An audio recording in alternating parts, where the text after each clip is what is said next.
Greetings, filthlings, welcome back to the channel. Now, since you guys seem to have liked quite a bit my ranking video on Cradle of Filth, and by the way, if you haven't watched it, it's in the description down below. I left a link, so go check it out if you haven't seen it. I decided to wrap things up a little bit with Cradle of Filth to do a top 20 songs by the band, and man, was it difficult to sum up into 20 songs one of your favorite bands of all times. It was so difficult that I decided to do a top 20 songs by Cradle of Filth plus 5 honorable mentions, and I will talk about these honorable mentions just before the top spot, so keep watching till the very end of the video.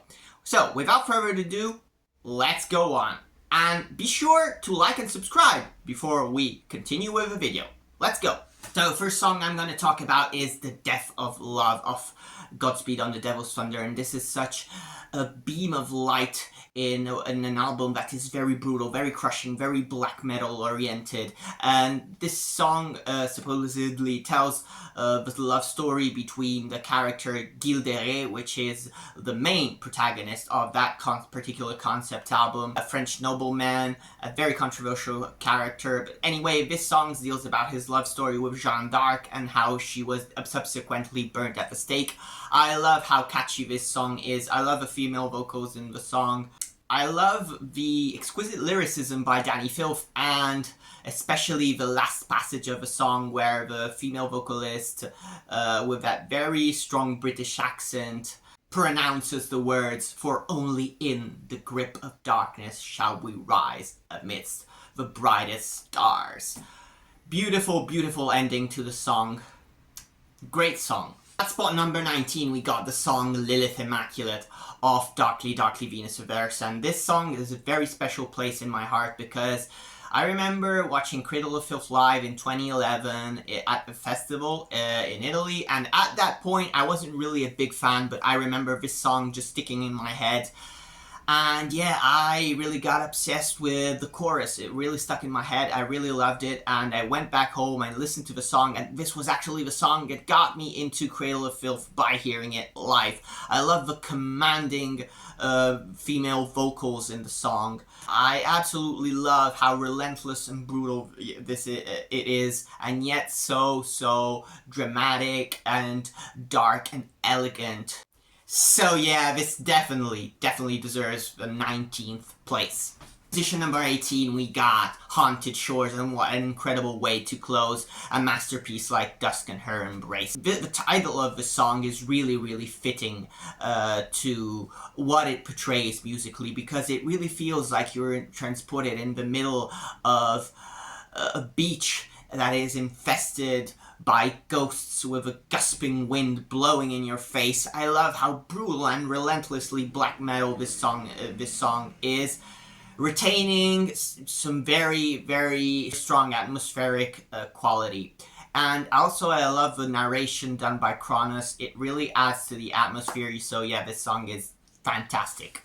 Spot number 17, we got Vespertine from Cryptoriana, The Seductiveness of Decay. Wow, this to me is the pinnacle of that album, which is already very good. Lindsay Schoolcraft offers such a fantastic performance, both in the harmonizing vocals and in the lead vocals. Her voice sounds so beautiful and so ethereal. This song, yeah, again, is really atmospheric, really gothic-y. It got some black metal oriented parts, but also some nice heavy metal passages with some great guitar solos. Fantastic song. Number 16, we got The Black Goddess Rises, and of course the original version from The Principle of Evil Made Flesh.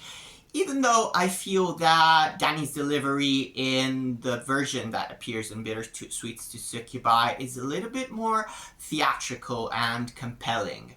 He's kind of monodimensional here in the original song in the way he delivers his vocals, and he would become a much better vocalist in the albums that will follow.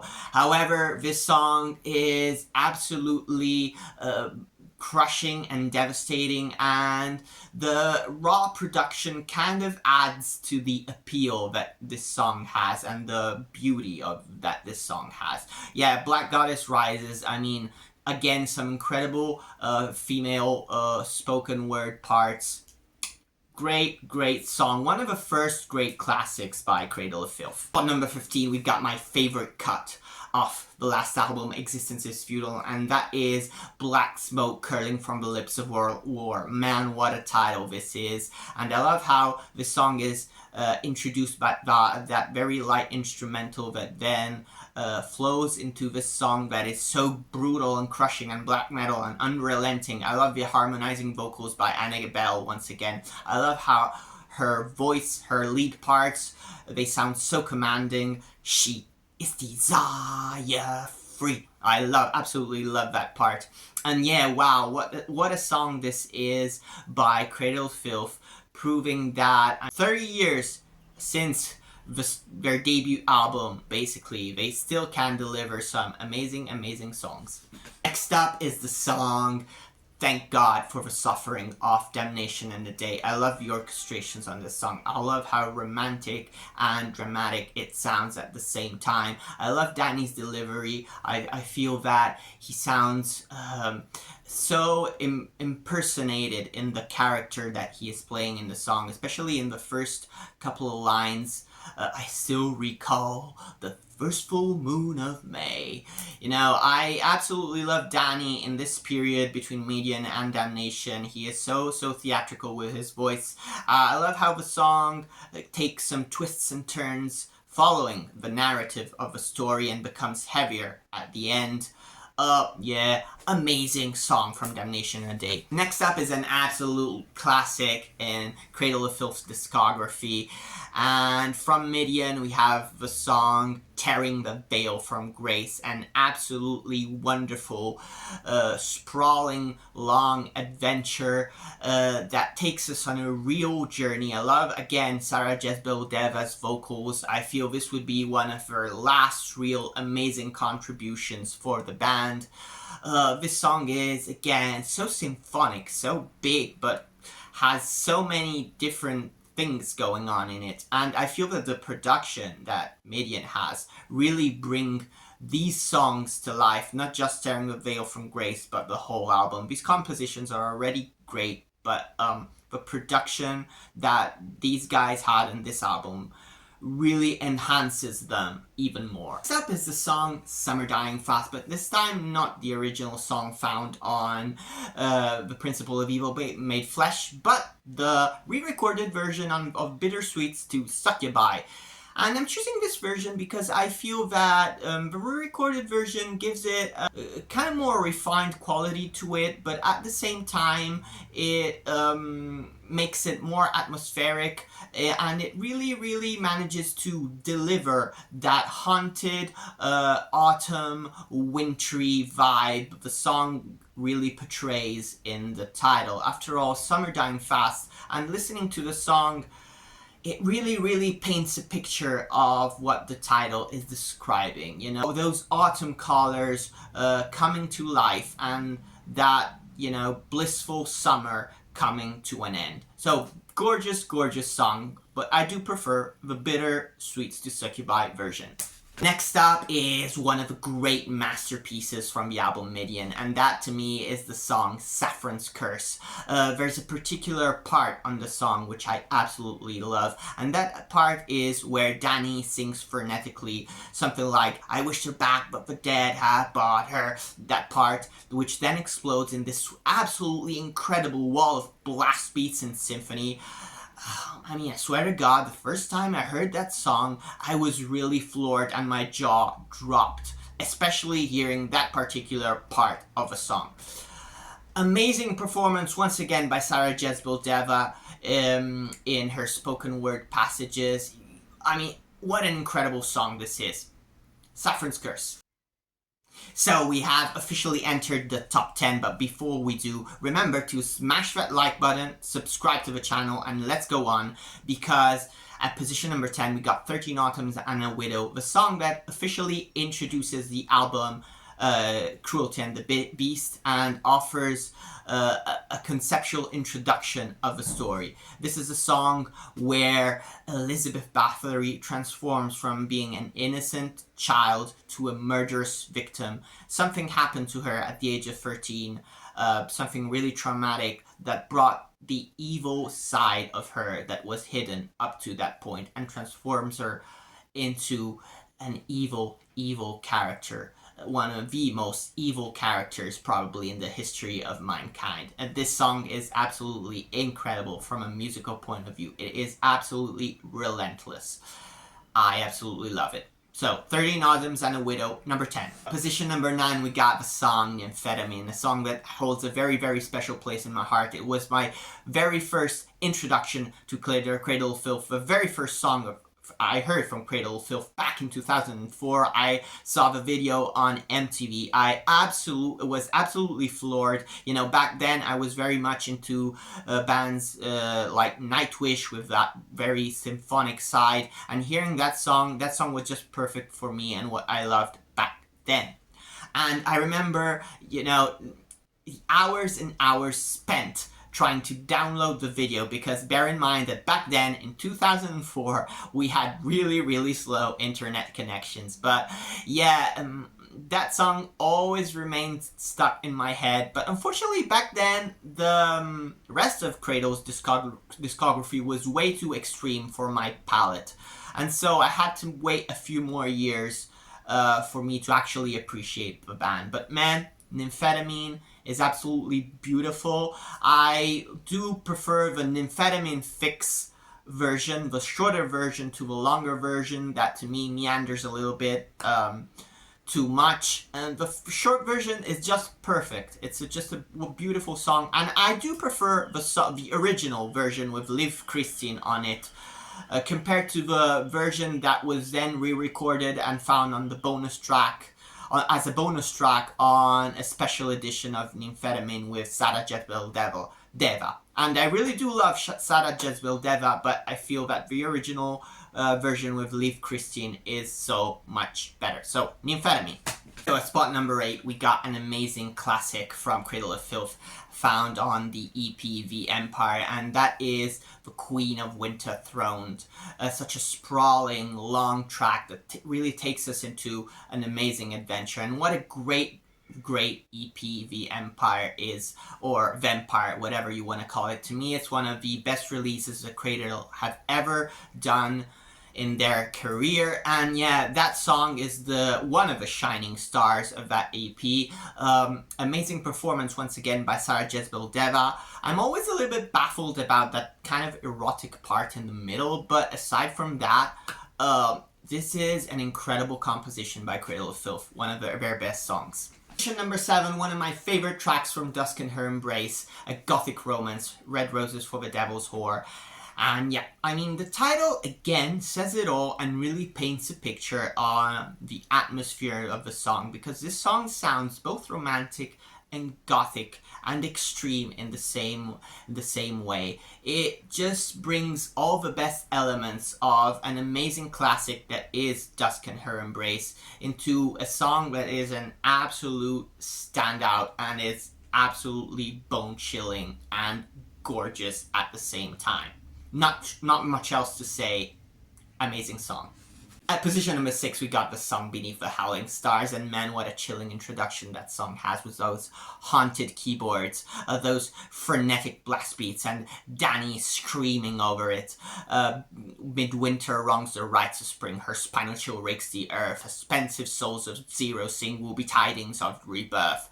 Wow, what an incredible lyricism by Danny, once again, for a song which is absolutely bone-chilling, absolutely gorgeous, and provides that fantastic, dynamic between, the symphony and the beautiful harmonies and the unrelentlessly brutal black metal side that Cradle of Filth has. Incredible song. Next up is the bone-chilling and disturbing and eerie and also beautiful Cruelty Brought the Orchids. And this is a song, to quote Danny Filth, where Elizabeth, raped of faith, she now embraced the narcissistic unrest frozen on the mirror's faith. And that means that at this point Elizabeth had lost her faith in God because of a traumatic experience she faced when she was only 13 years old, and fully embraced the dark side and her narcissistic nature. She makes a pact with the devil, and in this pact she is granted eternal beauty in exchange for the blood of its victims. And that's where the gruesome story of Elizabeth Bathory really starts. Wow, what an incredible song this is. Cruelty Brought the Orchids. The orchids, of course, representing eternal beauty. So she basically exchanges cruelty for these orchids, which grant her this gift. Next up, at position number 4, is to me one of the most underrated cuts in Cradle of Filth's entire discography, and once again coming from the EP The Empire, and this is The Rape and Ruin of Angels. And this is another very long song. I believe it's around 9 minutes, and it goes through adventure of sounds. There are so many parts in it which are so compelling. My favorite parts are the ruthless black metal portion of a song at the beginning, which then opens up into that really atmospheric and haunted section with that chiming bell. But then my favorite part of the song is actually the end, in which you have that bass part that introduces one of the most beautiful symphonies that Cradle of Filth have ever crafted on the keyboards. You know, that part at the end that goes na na na na na. I'm not sure if I'm doing it very, very well here, but I think you understood what I'm referring to. Yep, this song is amazing because it's so brutal, but then there's that section at the end, which is absolutely bone-chillingly beautiful. It's gorgeous, and once again, Sarah Jezebel Deva, shining star of the song. We've officially entered the top 3, and on position number 3, I'm going to go with the song Dusk and Her Embrace, the title track of a legendary album that came out in 1996. Yeah, this has always been one of my favorite songs off that album, with that introduction. Yeah, so theatrical, so brutal, so romantic, so incredibly beautiful. It has all the best qualities of that particular album. Nothing much to say that is different from some other cuts from Dusk and Her Embrace, so I'm gonna leave it at that, just saying it's an amazing song. Number 2, we got the legendary Her Ghost in the Fog, one of the most famous Cradle of Filth songs, but for a reason. This song is incredible. I love so many things about it. The frenetic keyboards that close the song, Danny shrieking on the end of the song in particular, where he pronounces for the last time the words "Her Ghost in the Fog" at the very end of the song. The guitars sound like a gust of wind blowing unrelentlessly on your face. The lyricism is one of my favorite ever by Danny Filth. I love the story that's behind the song, but I've explained it in a fair good detail in the video I made about Cradle of Filth, so I'm not gonna repeat myself here. But the lyricism on this song is amazing.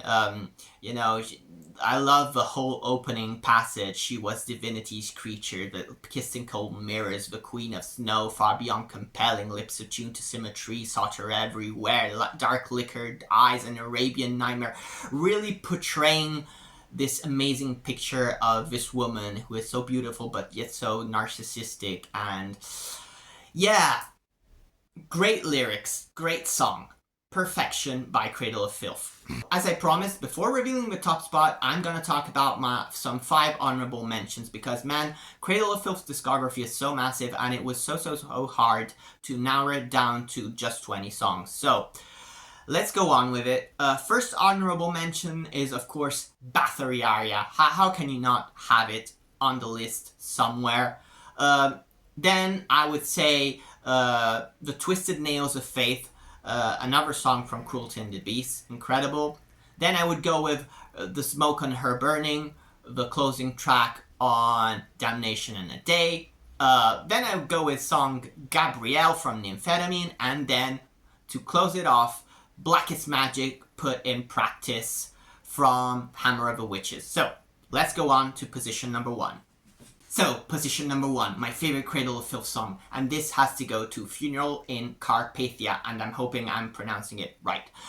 This song is just bone-chilling, it's beautiful, it's inspired, and as soon as the introduction comes in with that iconic black metal riff, I get goosebumps immediately. This song has such a beautiful chorus with Sarah Jezebel Deva once again singing on it. Beauty slept and angels wept for her immortal soul. Yeah, I mean, once again, an incredible balance between the fierceness of the verses and the melodic nature of the chorus. I also love the part on the song where Sarah screams, "Never leave me," and then that sprawling solo comes out, and it's absolutely great. Yeah, this song is one of the best compositions Cradle of Filth have ever crafted. You cannot deny that. And it's my favorite Cradle of Filth song, and not just that, it's one of my favorite songs of all time. But anyways, so this was the video for today. I hope you enjoyed this top 20. If you did, hit the like button, subscribe, and be aware that this is not the end for Cradle of Filth, at least for my channel. I am gonna delve into more Cradle related content. We are gonna do some concept analysis, probably on Cruelty and the Beast, or on Godspeed on the Devil's Thunder, but you know, be sure that there's gonna be more content about Cradle of Filth on this channel. So, till the next time, see you on the next video.